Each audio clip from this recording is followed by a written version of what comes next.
Hello बच्चों, कैसे हैं आप सब लोग। बीएनएस ग्रुप के यूट्यूब चैनल पर आप लोगों का स्वागत है और मेरा नाम है नागेंद्र सिंह सिकरवार और मैं यहाँ पर आपको पढ़ाऊँगा अकाउंट्स। तो हम क्या करेंगे, अकाउंट्स की क्लासेस को सीक्वेंस में पढ़ते हुए जाएंगे और मैं कोशिश करूँगा कि मैं आपको डिटेल में ले जाऊँ ताकि आपको एग्ज़ाम देते समय कोई भी किसी भी तरीके की प्रॉब्लम ना आए। तो आज जो हमारा टॉपिक होगा क्लास 11th का फर्स्ट चैप्टर होगा, ठीक है। और क्लास 11th का जो फर्स्ट चैप्टर होगा उसे हम बहुत ही अच्छे तरीके से पढ़ने वाले हैं, तो बने रहिए मेरे साथ। स्टार्ट करते हैं हम लोग। तो हमें पहले पता होना चाहिए कि हमें जो चैप्टर है इस चैप्टर में क्या क्या कवर करना है। जो कवर करना है वो मैंने लिखा हुआ है, टॉपिक टू बी कवर्ड। सबसे पहले meaning of accounting, characteristics of accounting, object of accounting, then function of accounting, advantage of accounting, limitation of accounting, roles of accounting in business, branches of accounting और meaning of bookkeeping, और last हम पढ़ेंगे users of accounting information. जैसे ही इन 10 topics को हम clear करेंगे हमारा chapter जो है वो बिल्कुल फिनिश हो जाएगा और आपको बहुत अच्छे से आता भी होगा। मैं बहुत ही इजी तरीके से आपको समझाऊंगा, ठीक है। बहुत हाई लेवल में नहीं ले जाऊंगा, बहुत डीपली ले जाकर के समझाऊंगा ताकि आपको अच्छे से याद रहे और आप जब भी CA बने तो मुझे ज़रूर याद करेंगे, ठीक है। स्टार्ट करते हैं हम लोग। तो आज हम जब जो है वो सिर्फ इन 2 टॉपिक को कवर करने वाले हैं, मीनिंग ऑफ अकाउंटिंग और कैरेक्टरिस्टिक्स ऑफ अकाउंटिंग। तो स्टार्ट करते हैं हम इन्हें, ठीक है। सबसे पहले जो हमारा अकाउंटिंग है वो है क्या, क्यों है, क्या करते हैं इसमें, ये हम लोगों को पता होना चाहिए क्योंकि आप क्लास 11th में आपने आज से पहले अकाउंट्स नहीं पढ़ा, बिल्कुल। तो एक काम करते हैं, अकाउंटिंग है क्या पहले उसके बारे में नॉलेज लेते हैं। अकाउंटिंग क्या है? अकाउंटिंग में बेटा आप लोग मान लीजिए कि आप लोग एक प्रोप्राइटर हैं, ऑनर हैं, किसी कंपनी के मालिक हैं। तो आप लोग पर डे बहुत सारी ट्रांजैक्शन करते हैं, रेंट देना, सैलरी देना, कमीशन देना, इंटरेस्ट यानी ब्याज देना, ठीक है। सेम हमें इंटरेस्ट मिल भी सकता है, टेलीफोन का बिल देना, वाटर बिल देना, इलेक्ट्रिसिटी बिल देना, ठीक है, एडवांस देना, एडवांस लेना, बहुत सारी ट्रांजैक्शन पर डे होती हैं। और हम जो अकाउंटिंग करते हैं मेरे बच्चों वो एनुअल मोड पर करते हैं। पूरे साल की अकाउंटिंग, पूरे साल का प्रॉफिट और लॉस एक बार में निकालते हैं। क्या आप पूरे साल की ट्रांजैक्शंस को याद कर सकते हैं? नहीं कर सकते। तो इसलिए हम लोग अकाउंटिंग करते हैं। क्या करते हैं? अकाउंटिंग करते हैं। और एक चीज ध्यान रखना, अकाउंटिंग तो करते हैं लेकिन अकाउंटिंग में सिर्फ हम मनी वाली ट्रांजैक्शंस को ही रिकॉर्ड करते हैं। मनी वाली ट्रांजैक्शन को ही हम अकाउंटिंग में रिकॉर्ड करते हैं। सर समझ नहीं आया अकाउंटिंग मनी वाली टर्म्स और नॉन मॉनेटरी टर्म्स क्या होता है, तो समझिए। मनी टर्म्स यानी मॉनेटरी टर्म्स और नॉन मॉनेटरी टर्म्स में क्या फ़र्क होता है। देखिए, जैसे हम लोग रेंट दे रहे हैं, कमीशन दे रहे हैं, इंटरेस्ट दे रहे हैं, सैलरी दे रहे हैं, ठीक है। सेम इसी तरीके से हम बहुत सारी चीज़ें परचेज भी कर रहे हैं, मशीन परचेज की, लैंड परचेज की, बिल्डिंग परचेज की, बहुत सारी चीज़ें परचेज की हम लोगों ने। अब उन सारी चीज़ों को हम रिकॉर्ड कर सकते हैं क्योंकि हमें उनका एक अमाउंट पता है। आप लोग मालिक हैं और ज़रूर आप जब कंपनी में एंट्री करेंगे तो आपके सारे वर्कर्स आपको एक ग्रीटिंग विश करेंगे, good morning, good evening, good afternoon, नमस्कार, वट जो भी होगा, जो भी वो ग्रीटिंग विश करेंगे। क्या आप उन्हें रिकॉर्ड करेंगे एंट्री को कि भाई उसने ना मुझे गुड मॉर्निंग विश किया है? अरे भाई गुड मॉर्निंग की कोई वैल्यू ही नहीं है, ठीक है। एक वर्कर बहुत अच्छा है, एक वर्कर बहुत खराब है, यार वो पार्टी हमारी बहुत अच्छी है, वो पार्टी बहुत खराब है, ये हमें पता है, लेकिन हम इसे कहीं रिकॉर्ड नहीं करेंगे क्योंकि हम इसे मनी की टर्म्स में कन्वर्ट नहीं कर सकते। तो ध्यान रखेंगे, अकाउंटिंग में हम हमेशा सिर्फ उन ट्रांजैक्शंस को रिकॉर्ड करते हैं जिसे हम मनी में मेजर कर सकते हैं। क्लियर है? अच्छा, तो अकाउंटिंग की इंफॉर्मेशन डेफिनेशन क्या है? Accounting refer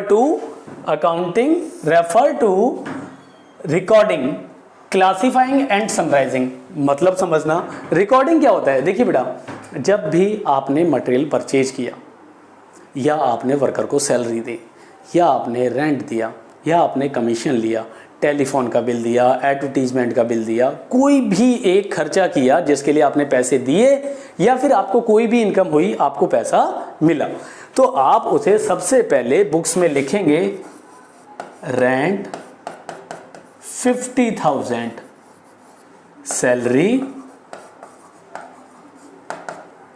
1 lakh. तो ये होता है मेरे बच्चों रिकॉर्डिंग। फिर क्लासीफाइंग।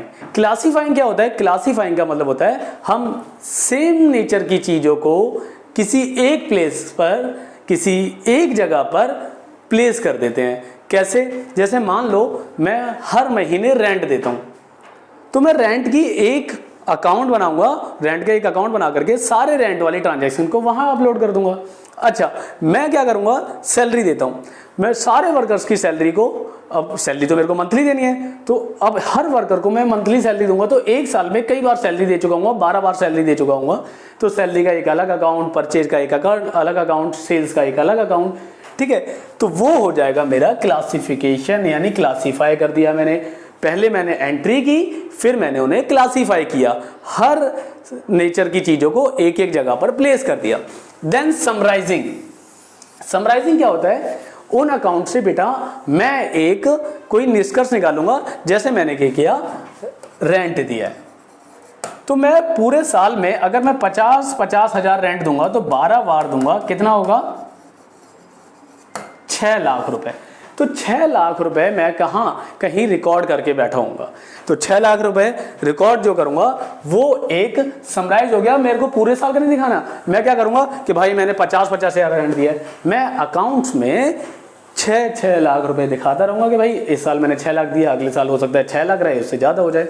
तो समराइजिंग किसी भी चीज का एक निचोड़ निकाल करके अमाउंट दिखा देना, मैंने सैलरी इतनी दी है, रेंट इतना दिया है, कमीशन इतना दिया है, सैलरी इतनी दी है in the terms of money.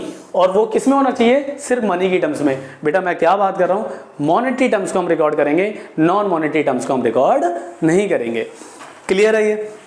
अच्छा, अकाउंटिंग के बाद हम लोग पढ़ते हैं कि हमारी जो अकाउंटिंग है उसकी फीचर्स क्या हैं। फीचर्स पर आते हैं जरा हम लोग। तो कैरेक्टरिस्टिक्स पर आते हैं हम लोग। कैरेक्टरिस्टिक्स देखिए, सबसे पहली कैरेक्टरिस्टिक्स क्या है? सबसे पहली है हम लोगों की accounting is an art as well as science. Accounting एक आर्ट के साथ साइंस भी है, या साइंस के साथ एक आर्ट भी है। कैसे? देखिए, अकाउंटिंग के ना रूल और रेगुलेशन फिक्स हैं। अकाउंटिंग के जो रूल्स और रेगुलेशन है वो क्या है? फिक्स है। तो भाई सारे एक्सपेंसेस को डेबिट साइड डाला जाता है, सारी इनकम को क्रेडिट साइड डाला जाता है। ऐसा हम आगे पढ़ेंगे, अभी आप टेंशन नहीं लेनी, सिर्फ मैं आपको समझाने की कोशिश कर रहा हूँ। जो अकाउंट्स के भी रूल और रेगुलेशन फिक्स हैं, अच्छा, लेकिन उन्हें समझाने का तरीका अलग अलग है, तो वो एक आर्ट है। जैसे मैं आपको बोलता हूँ कि भाई आपको एक सीनरी बनानी है सुंदर सी, तो आप अपने अपने अकॉर्डिंग एक इमेजिनेशन करेंगे और एक सीनरी बना देंगे। तो वो जो सीनरी आप बनाओगे, ठीक है, वो आपकी आर्ट है। लेकिन सीनरी में आप क्या करोगे? कोशिश करोगे कि एक किसी पहाड़ों में घर सा हो, एक अच्छा सा वहाँ पर फूल खिले हो, ये सब चीज़ें, तो वो आपकी क्या है? एक आर्ट। साइंस क्या है? साइंस हमने पढ़ लिया, अकाउंट्स के रूल और रेगुलेशन एक साइंस के तरीके से भाई फिक्स है कि इस तरीके से आपको अकाउंटिंग करनी है।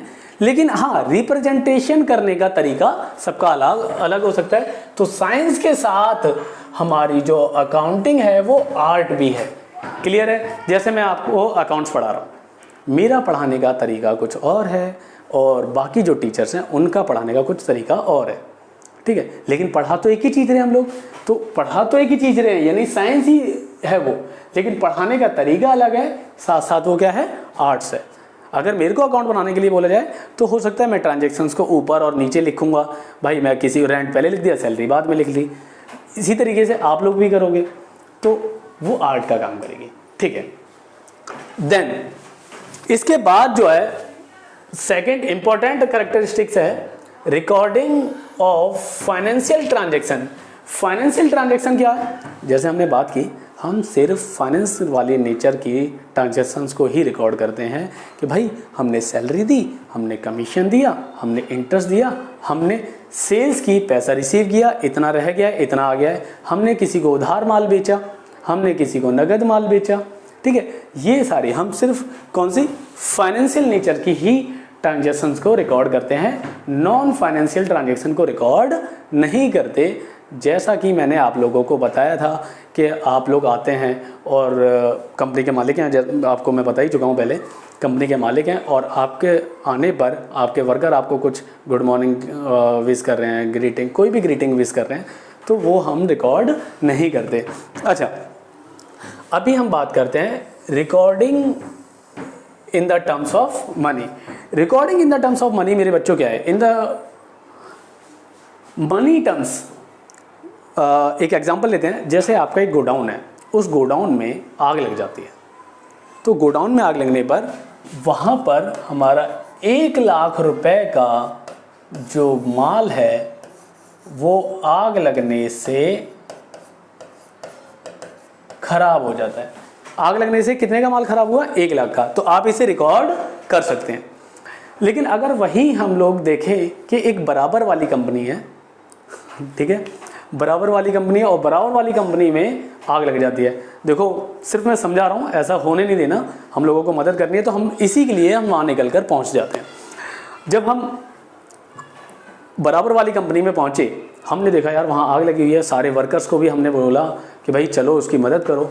हमने वहाँ पानी वानी डाला, फायर ब्रिगेड को कॉल किया, वहाँ पर कोशिश करी कि उसका मैक्सिमम माल बच जाए। हमारा उसको बचाने के चक्कर में हमारे भी 3-4 घंटे ख़राब हो गए, हमारा प्रोडक्शन रुका हुआ था, हमें लॉस हुआ। लेकिन हमें नहीं पता कि हमारा कितना लॉस हुआ है, तो हम उसे रिकॉर्ड नहीं करेंगे। ध्यान से सुनना मेरी बात को। क्या किया? हमारे गोडाउन में आग लगी तो हमें पता था इतना माल जल गया, उसको रिकॉर्ड किया। लेकिन किसी और के गोडाउन में आग लगी, हम लोगों ने हेल्प की, इतनी देर हमारा काम नहीं हुआ, तो हमारा जो है ना, हम उसे मनी में कैलकुलेट नहीं कर सकते, हम उसे रिकॉर्ड नहीं करेंगे। अच्छा, बाकी हम लोग कर ही चुके हैं, क्लियर है? अच्छा, क्लासिफाइंग, जैसे मान लीजिए कि हमारा एक सप्लायर है, हम नाम दे देते हैं Yogi and company. Yogi and company हमारी एक सप्लायर है और हम उससे माल खरीदते हैं। हमने क्या किया, उससे 5,000 रुपये का माल खरीदा, फिर से 10,000 रुपये का माल खरीदा, दोबारा से 15,000 रुपये का माल खरीदा। ठीक है, कितनी तारीख को? 20/5 को, 25/5 को, 27/5 को, ये हमने माल उनसे खरीदा योगी जी से। पेमेंट क्या की हमने? 21/5 को हमने उन्हें 2,000 रुपये दे दिए।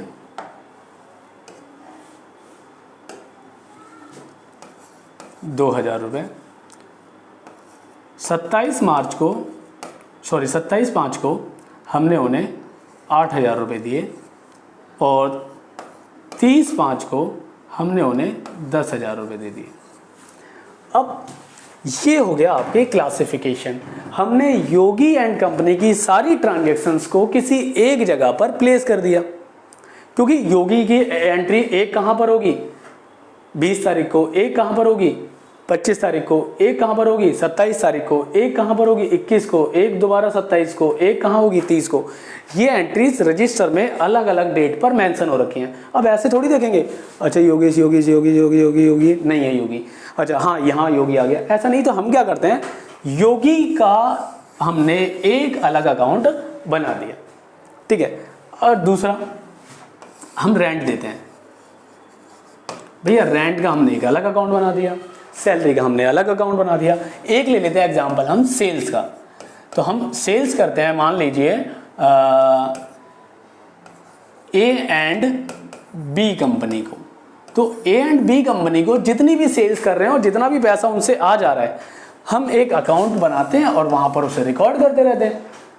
तो ये क्या हुआ, ए और बी कंपनी की हमने सारी ट्रांजैक्शन को एक जगह प्लेस कर दिया, रेंट वाली को एक जगह कर दिया, योगी जी से जो परचेज कर रहे थे उसे परचेज वाली को अलग कर दिया। हर जगह मैंने क्या किया, एक एक अकाउंट बनाया और उनमें सारी ट्रांजैक्शंस को फिट कर दिया, कैपिटल का अलग, कैश का अलग, बैंक का अलग, सारी ट्रांजैक्शन को फिट किया, तो वो मेरे बच्चों क्या हो गया, क्लासीफाई। तो क्लासीफाइंग क्लियर है हम लोगों का। अच्छा, समराइजिंग, अब समराइजिंग जरूर समझना। समराइजिंग का मैं यहीं से एग्जांपल ले लेता हूँ। हमने कितना परचेज किया उनसे रॉ मटेरियल, हमने रॉ मटेरियल परचेज किया उनसे 15 और 15 ये 30,000 हो गया। हमने उन्हें पेमेंट कितनी की है, 20,000। तो जो बैलेंस बचा हुआ है ना मेरे बच्चों, वो बैलेंस जो है वो 10,000। अब हम कितनी लायबिलिटी दिखाएंगे कि हमारे ऊपर जो कर्जा है वो कितना है, 10,000 रुपए का। तो ये समराइजिंग है। हमें ना सबको ना ये बताने की जरूरत नहीं है कि हमने इतना इतना इतना इतना परचेज किया, इतनी इतनी इतनी पेमेंट की और इतना बचा हुआ। हम सिर्फ क्या बताएंगे, हमारे जो आज लायबिलिटी है, हमारा जो कर्जा है आज, वो कितना है, 10,000 रुपए। सेम इसी तरीके से हमने एबी एंड कंपनी को कुछ सेल की होगी। मान लो हमने सेल जो की है उन्हें कितने की है, एक बार 15,000 की, एक बार 20,000 की, 2 ही सेल की है, मान लेते हैं 35,000 रुपए की सेल की है, जिसमें से हमारे पास एक बार 8 और एक बार 12,000 रुपए आ चुके हैं। थोड़ा सा स्पेस ले लेते हैं हम इधर। कितना, गौर करना, हमारे पास कितने, 35,000 रुपए की हम सेल करके बैठे हुए हैं और हमें रिसीव हुआ है अभी तक 20,000। तो कितना बैलेंस रहता है, जो बैलेंस रहता है वो रहता है 15,000 रुपए। तो 15,000 रुपए हमें किसे, एबी एंड कंपनी से रिसीव करना है। तो हम सिर्फ कितने दिखाएंगे कि भाई हमारा ना जो समराइजिंग है इतना दिखाएंगे कि इतना हमारा एसेट्स है, हमें इतना पैसा लेना है। ओके, अच्छा, समराइजिंग भी क्लियर है। अब इंटरप्रेटिंग ऑफ रिजल्ट्स, हम ना बेटा क्या करते हैं, जो ये सारी अकाउंटिंग करने के बाद हमारी अकाउंटिंग की एक बहुत अच्छी विशेषता ये है कि हम अपने रिजल्ट्स को जजमेंट कर पाते हैं। हमें प्रॉफिट हुआ, हमें लॉस हुआ, हमें मैक्सिमम प्रॉफिट हुआ, कम प्रॉफिट हुआ, बहुत ज़्यादा लॉस हो गया, ठीक है, हमारी कंपनी ग्रो कर रही है, डाउन जा रही है, क्या हो रहा है, हमारी कंपनी की मार्केट में वैल्यू बढ़ रही है, घट रही है, ठीक है। तो वो डिपेंड करता है कि हम जब कंपनी के जो रिजल्ट्स निकलेंगे उन्हें हम क्या करेंगे, जज करेंगे कि हमारी कंपनी का जो प्रॉफिट है लास्ट ईयर से ज़्यादा हुआ, अरे बहुत अच्छी बात है, अब हमें टारगेट ये रख लेना चाहिए। अच्छा, पिछले साल से हमारा जो सेल्स है वो कम रह गई, रीज़न क्या है, हम यहाँ पर जज कर सकते हैं, अपने रिजल्ट्स को चेकआउट करेंगे, यार ये हुआ तो क्यों हुआ, अच्छा कम रह गया, तो गलतियों को ढूंढेंगे, सारी चीज़ करके हम दोबारा से क्या कर पाएंगे, अपने बिजनेस को ग्रोथ की तरफ ले जा पाएंगे। क्योंकि देखो हम लोग ना मालिक हैं और हमारा मेन मोटिव होता है कि हमारा बिजनेस जा कहाँ रहा है। तो इसीलिए हम अकाउंटिंग करते हैं कि हमें पता चल सके कि हमारा बिजनेस बढ़ रहा है या घट रहा है, प्रॉफिट हो रहा है या लॉस हो रहा है। वरना अगर हम बिना अकाउंटिंग के काम करते रहेंगे ना, तो हमें पता ही नहीं चलेगा मेरे बच्चों कि हम कर क्या रहे हैं, जा कहाँ रहे हैं। ओके, तो रिजल्ट्स को जजमेंट कर सकते हैं कि जज कर सकते हैं हमें रिजल्ट्स से क्या हुआ, प्रॉफिट हुआ, लॉस हुआ, तभी तो हम अपने इन्वेस्टर्स को, अपने यूजर्स को, अपने मैनेजमेंट को बता सकते हैं। यूजर्स की बात आ रही है तो मैं बताऊंगा कि हमारे जो अकाउंटिंग है, जो हम अकाउंटिंग करते हैं, अकाउंट्स बनाते हैं, उनको कौन कौन यूज़ करता है। तो ये हम किस टॉपिक पर पढ़ेंगे, ये पढ़ेंगे हम लोग 10th पर। किस पर पढ़ेंगे, 10 टॉपिक पर पढ़ेंगे। अच्छा, तो अब लास्ट हमारा रहता है कैरेक्टरिस्टिक्स, कम्युनिकेट कि भाई हम अपने रिजल्ट्स को ना कम्युनिकेट कर सकते हैं। देखो अगर आपने अकाउंटिंग बनाई हुई है, अकाउंटिंग की हुई है, तो आप ना अपने रिजल्ट्स किसी को भी बता सकते हो, भाई देख हमारा इतना प्रॉफिट है, हमने इतने वर्कर्स को सैलरी दे रखी है, हमारा इतना रेंट है। हम ना बहुत ही अच्छे तरीके से किसी को रिप्रेजेंट कर सकते हैं। अगर आप अकाउंटिंग नहीं करोगे, आप अपने घर के खर्चों को नहीं बता सकते कि मैं इतना खर्चा करता हूँ, नहीं बता सकते। क्यों? क्योंकि आपको याद ही नहीं होगा। तो आप अकाउंटिंग करेंगे तो आप अपने रिजल्ट को क्या करोगे, लो भैया ये रजिस्टर है हमारे, ये अकाउंट्स है, चेक कर लो, ठीक है।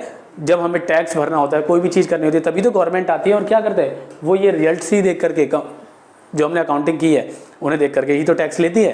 तो हम अपने रिजल्ट को बड़े प्यार से कम्युनिकेट कर सकते हैं, किसी को भी समझा सकते हैं और बता सकते हैं कि भाई देखो ये हमारा प्रॉफिट है और ये लो। तो आज हमने 2 टॉपिक को क्लियर किया, मीनिंग ऑफ अकाउंटिंग और कैरेक्टरिस्टिक्स ऑफ अकाउंटिंग, ठीक है। ऐसे ही 2-2 टॉपिक्स को हम हर वीडियो में क्लियर करते रहेंगे ताकि हमारी वीडियो बहुत ज़्यादा बड़ी ना हो। ठीक है, अब आगे की इन्फॉर्मेशन के लिए बने रहिए मेरे साथ और इनको नोट कर लीजिए अच्छे से। कोई भी प्रॉब्लम है मेरे को कमेंट बॉक्स में लिख के भेजिए, मेल आईडी पर भेज दीजिए, ठीक है, जो हमारे मेल आईडी है उस पर भेज सकते हैं आप लोग। कोई भी क्वेरी होगी वो तुरंत सॉल्व कर दी जाएगी जैसे ही टाइम होगा, ठीक है। तो मिलते हैं हम लोग नेक्स्ट वीडियो में। Tata, bye bye.